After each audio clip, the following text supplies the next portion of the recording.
How old are you? Well, as of today, I am... SpongeBob's 20th anniversary, or the day that SpongeBob turns 33, I think? This has been hyped up ever since the beginning of this year, maybe earlier. And to counterbalance the controversy of the spin-off, I want to cover SpongeBob's big birthday blowout, so let's get into it. Also plug in my Discord.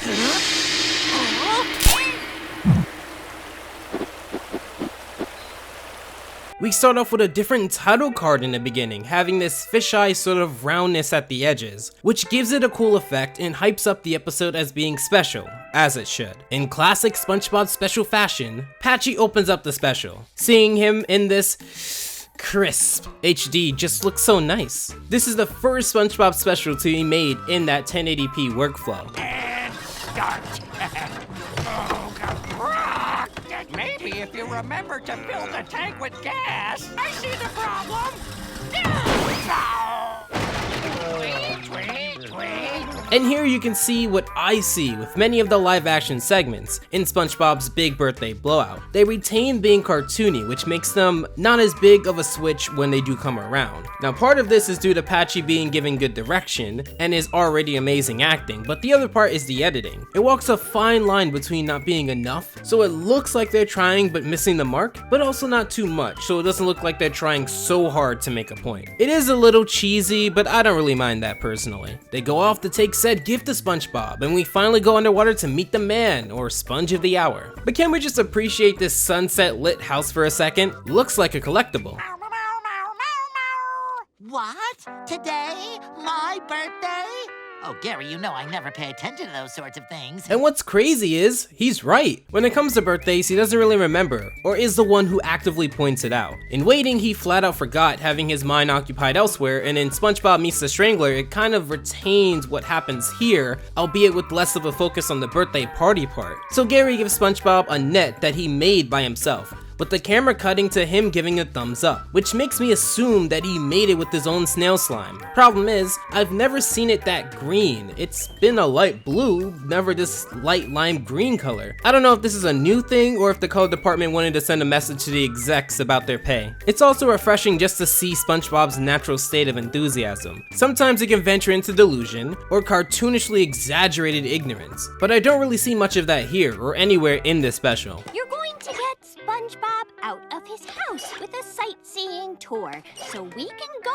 in and decorate it for his surprise party. Okay? So I'm gonna have to do a tad bit of spoiling, you know, like I already planned to do, but stick with me. So towards the end, it is shown that the crew waited a long time for SpongeBob to get back and did not anticipate him to be gone for so long. My question is, well, did anyone else know about the trip? It's clear that going sightseeing was a part of the plan, and if I were to trust the implications that Sandy is the one that was setting everything up, which is a nice nod to other episodes like Christmas Who, where she acts as the authority of a special holiday or occasion, then I'd be very skeptical of if she knew the tour taking that long. One of the running gags within this episode is the mismatch helpers, which would have been worse and was only really saved because we get to see characters and character pairings that are not common. Like for example, aside from SpongeBob and Patrick being the ones on the sightseeing trip, we see a lot more of Mrs. Puff, Old Man Jenkins, the real one, and Bubble Bass, people who aren't known for having a really large library of episodes where they play a main or major role.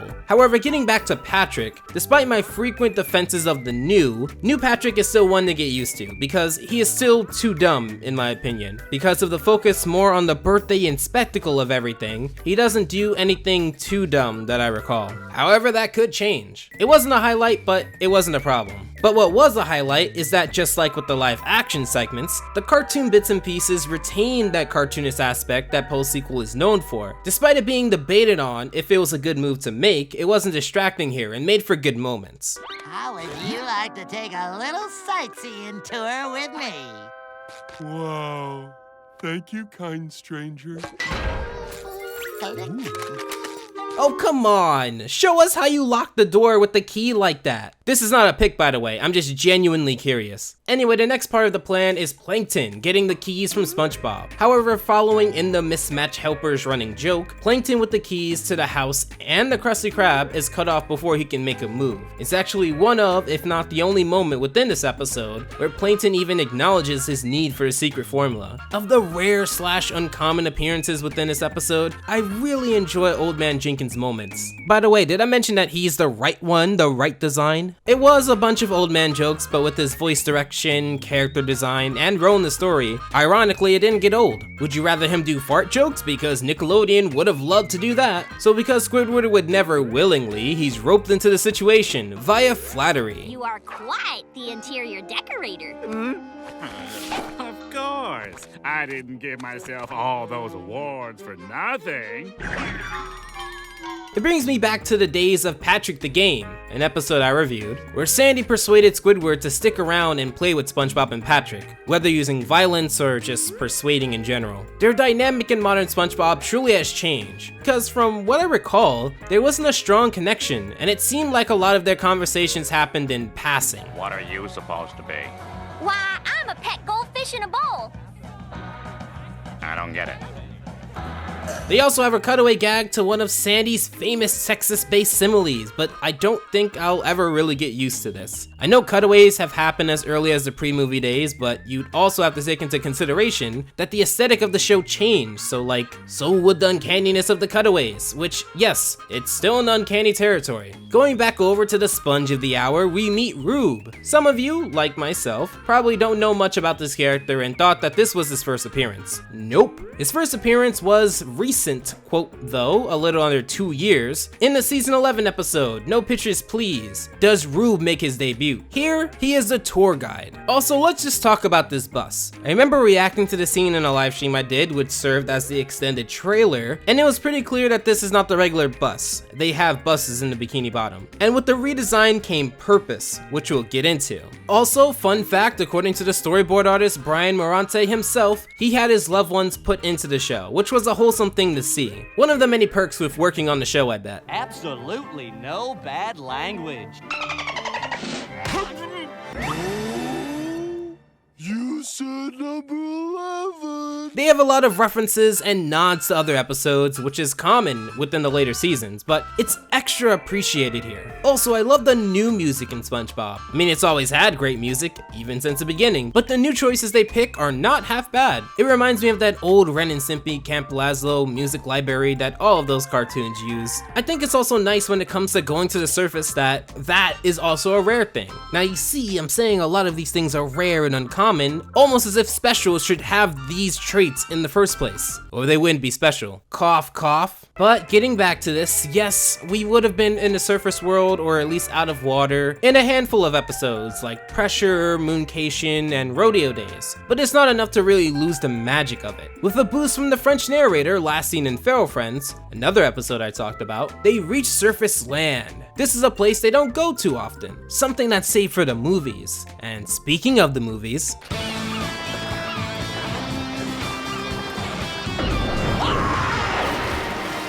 although he only makes a few appearances, they all count, and I'm not gonna gloss them over, because the episode didn't gloss them over. They really did pull out all the stops for this special, and in many cases, it has its live action bits make sense. If I had the time or patience to watch Truth or Square and make this a versus, it would be an interesting versus, I'd have to admit, but a special like this, it's in a league of its own, and it should be reviewed by itself. Hasselhoff is really only there for comedy segments, which is okay. So of the moments where the live action takes a detour away from quality is actually around here. So a part of the sightseeing is looking at different aspects of the surface world, which they do take great liberty in doing in this episode, to an abundance personally. However, of the worst justifications for so, is this can of beans personally. Between being zany, random, and wacky just for the pure sake of being zany, random, and wacky, and also confusing because his cartoon movements, despite not much, is kind of away from the other live action characters who are following the laws of physics, it just makes them appear out of place.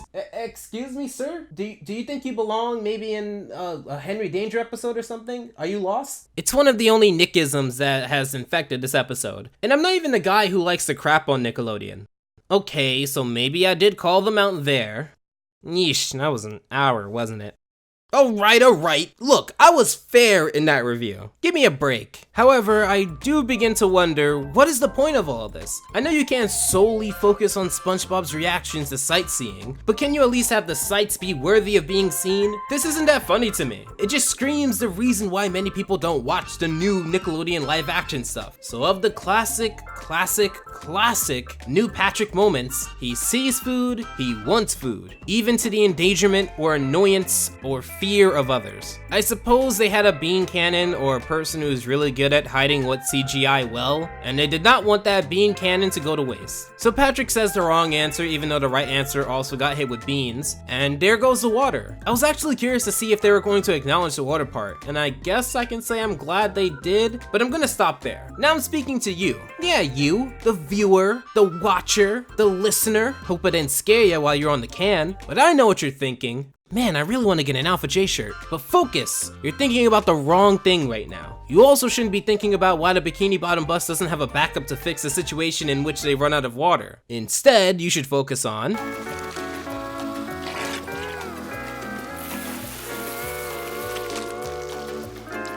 excuse me, of all the places to go, you go to the place where there's a line? It's not like you're about to hop, skip, and a sand jump away from a huge body of water there. You're telling me the decline into the deep ocean is that deep that they couldn't drive in and then back out? That's dumb, especially because they use this scene again in a later episode. In concept. They honestly should have been fried to seafood pieces here, but whatever. Also, what is freshwater for 400, please? I thought this was my birthday, not my death day.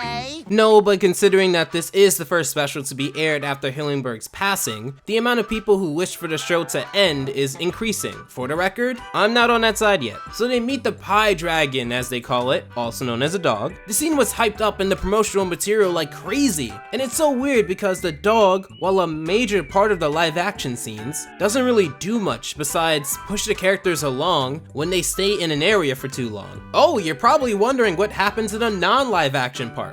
Well, they're not as prevalent as you'd think a 20th anniversary would make it out to be. There's a joke in there somewhere about the 20th anniversary of SpongeBob having very little cartoon bits. I'll figure it out when I figure out the joke and the reason why Cartoon Network didn't want a 22-minute special about themselves. I know more about SpongeBob than I care to, so I should decorate. Have you ever taught him to drive? Back it up.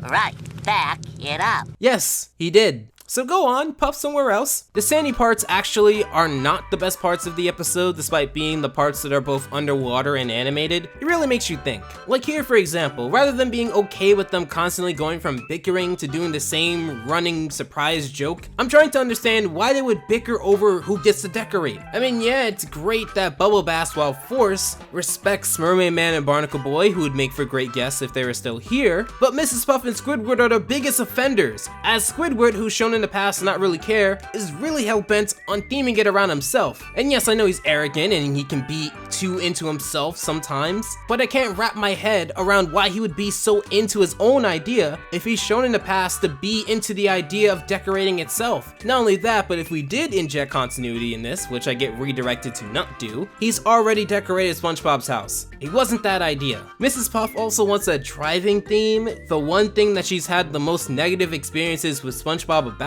Okay, they bicker more, they fight more, and if this were a wrestling tables match, Mr. Krabs would have been eliminated.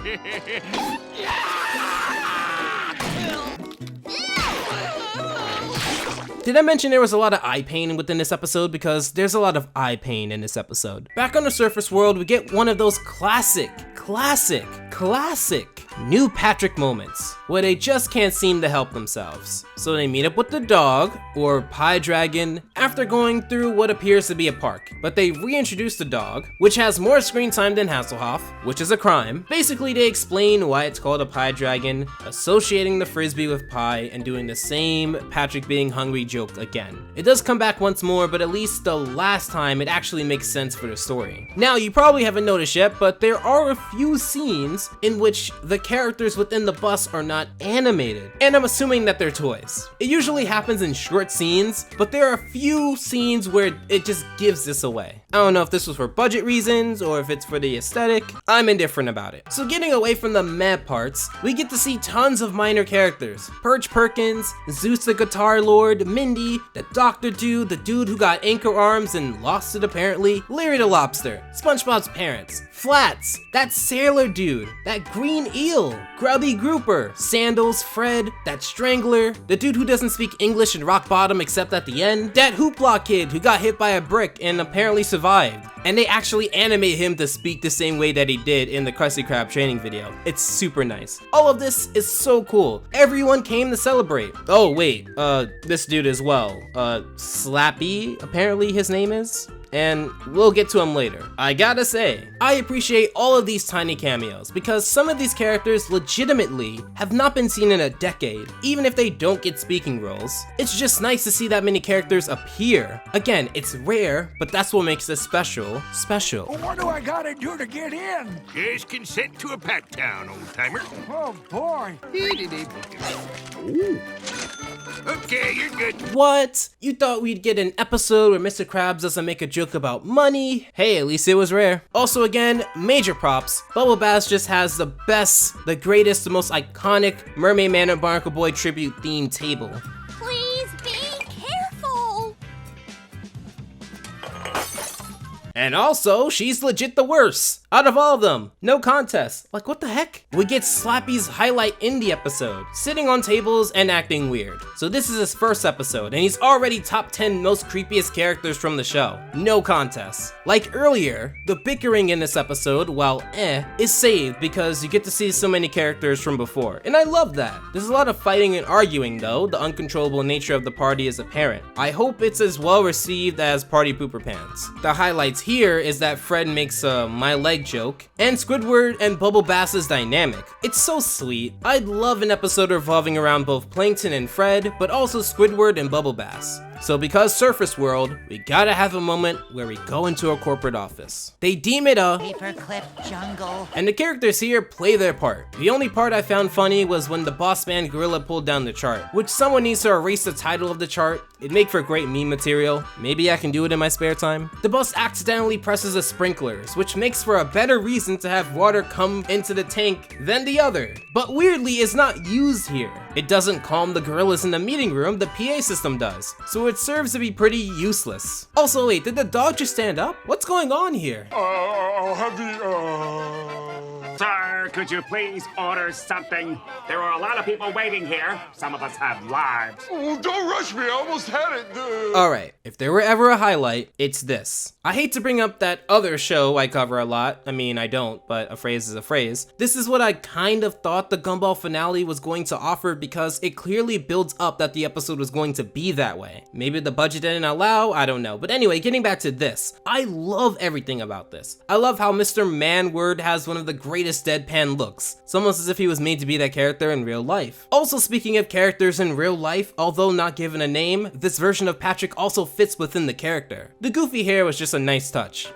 Where's the meat? Sandy is also not given a name according to the special, but she's just so angry here. You Anton lynching is my lunch. The service here is slower than a three-legged dog in molasses. I suppose for her character, her voice is just naturally that energetic, but holy, like they just play her up to be just ready to rip everyone to shreds. Mr. Krabs comes out to assess the scene. His gut is legendary, and that's my assessment for his character. Yes, I also wonder why people watch my videos as well. But we get to the live action version of the Sponge of the Hour, and he's just... Mr. Slabs, you know that I can't serve a Slabby Patty until it's cooked just right.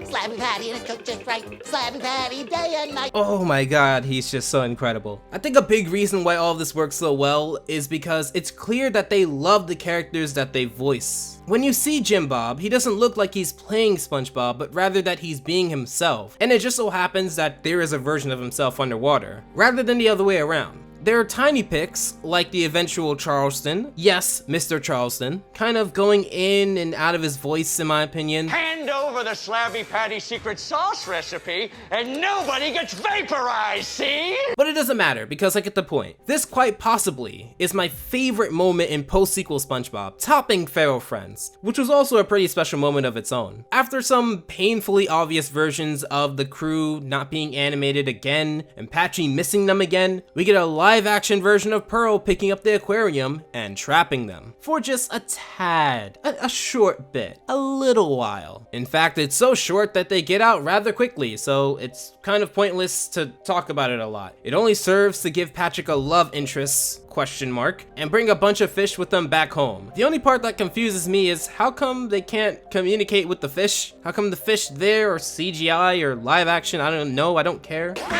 We can't leave all these fish behind. I understand how you feel, Birthday Bob, but what can we do about it?